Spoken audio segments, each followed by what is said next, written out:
Hey folks, Luxinda Swirl here. I am going to do another dollar store pour over. I found this at Dollar Tree today.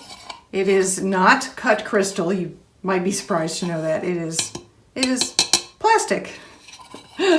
However, I thought it would be fun to decorate it because like this, I mean, you could put glittery things in it as a centerpiece or something, but I thought it would be fun to paint over the outside and see what we end up with. So I've decided to set it on top of these two cups so that it's a little bit off the canvas so that it will drip down onto the canvas and then we'll tilt.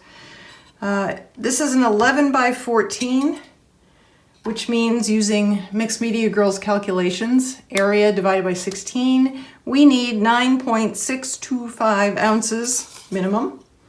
So I have her 10-ounce cup here. This is her 10-ounce split cup, and I am going to layer that pretty much to the top. Then we'll have enough. And I'm going to go rainbow today. We're going to go ROYGBV. So we have Artist Loft Ready Mix Pouring Paint in red. I do not have orange, but I do have deep yellow, which is kind of in between red and orange. No, it's kind of in between orange and yellow, sorry. So that's gonna have to do. Then I also have bright yellow, that's the Roy. And then here's the G, sap green. And BIV is bright blue and then violet. Now I'm not saying we're gonna end up with rainbows because I don't think we are. It tends to all sort of, you know what double split cup tree ring over stuff. It'll look interesting. We'll see if we get a rainbow or not.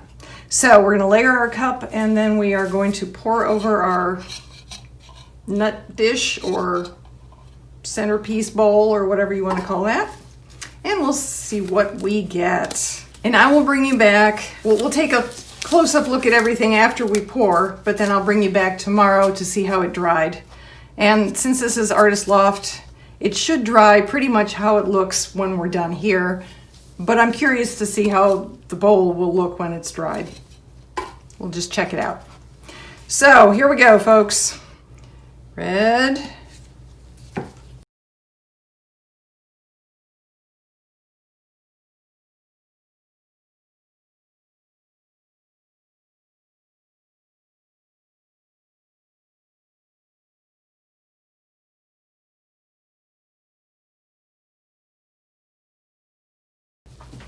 Move our cup to the side and put our little nut dish. Now I'm not going to have anything to do with this section because as you can see the paint would just pool in here and not go anywhere. So I am going to pour around here and we will see what happens. Apparently I've been doing a lot of glittery things lately because I keep finding little specks of glitter. Not that there's anything wrong with that. Okay, here we go, folks.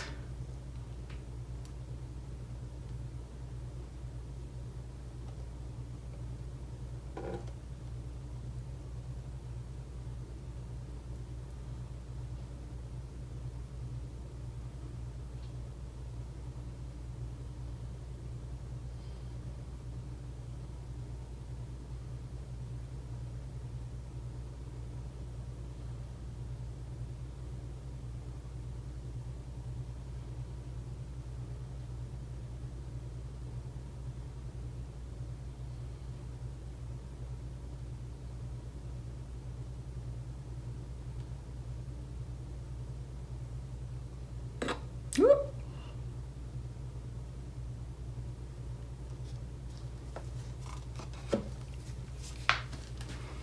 Let's give it a few minutes to drain down. I may end up having to tip off some of what's here on the top part.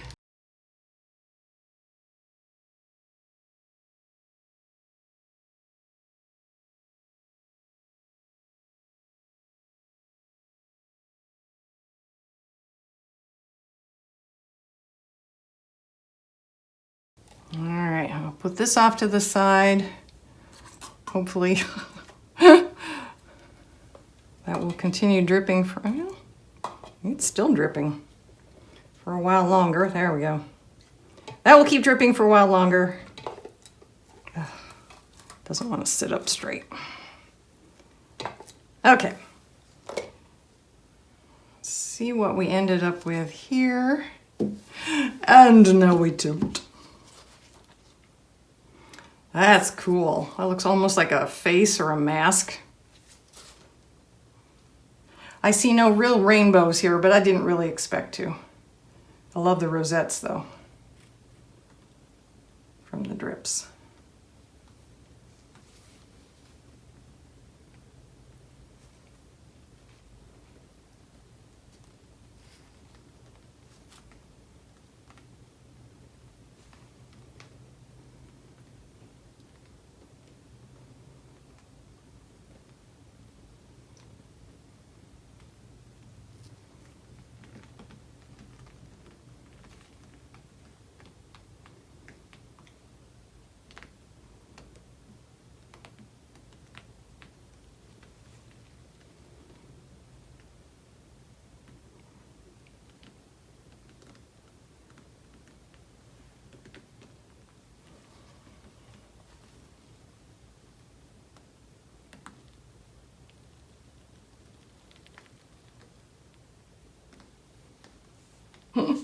This has actually happened to me before when I've done quote-unquote rainbow pours. It comes out pretty darn dark. Sort of the antithesis of a rainbow. I love purple, don't get me wrong, and green and blue, but the middle is kind of unexciting. I don't know, it's kind of interesting. What do you think? Yeah. All right, let me get cleaned up. We'll go in for a close-up and then we'll come back and see it when it's dried. Okay, let's do our close-up. Here we are at the bottom right-hand corner. Across the bottom. I do love these paints, the way they interact. I mean, that is just amazing looking. Lower left. Up the left side. But really not very rainbow-esque.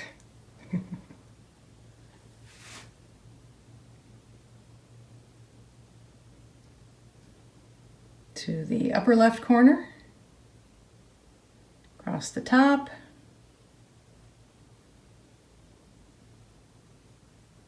that's really cool there. I like that.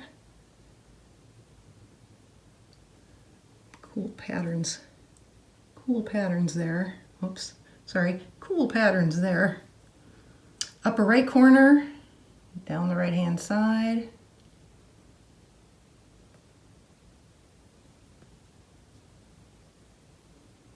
To the lower right again. Now let's see if I can get the whole thing in here.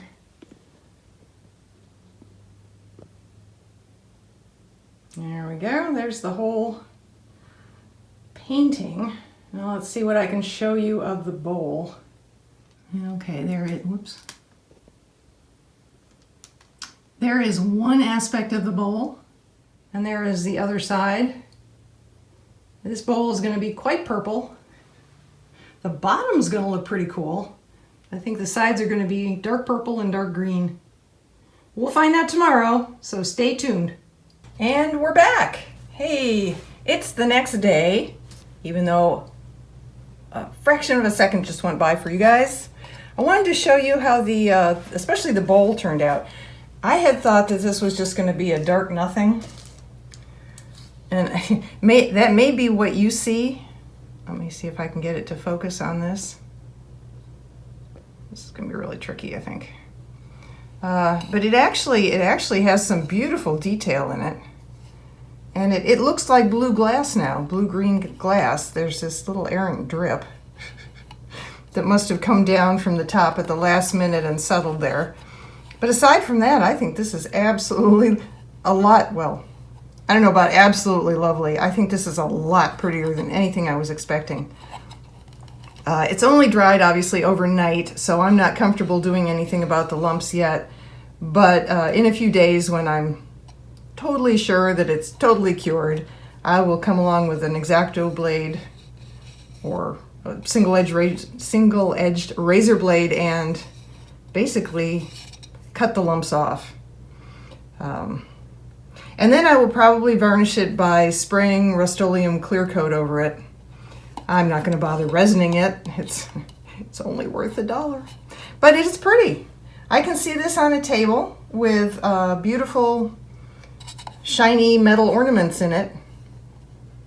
Christmas ornaments piled up, or even, I mean, fake fruit. I wouldn't put real fruit in here. It's not that sturdy in the first place. It's plastic. But I think this turned out a lot prettier than I was expecting. So that's a plus. I still love the bottom too.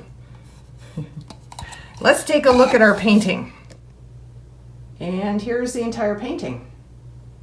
Thank you so much for joining me. Stay safe. I'll see you in the next video.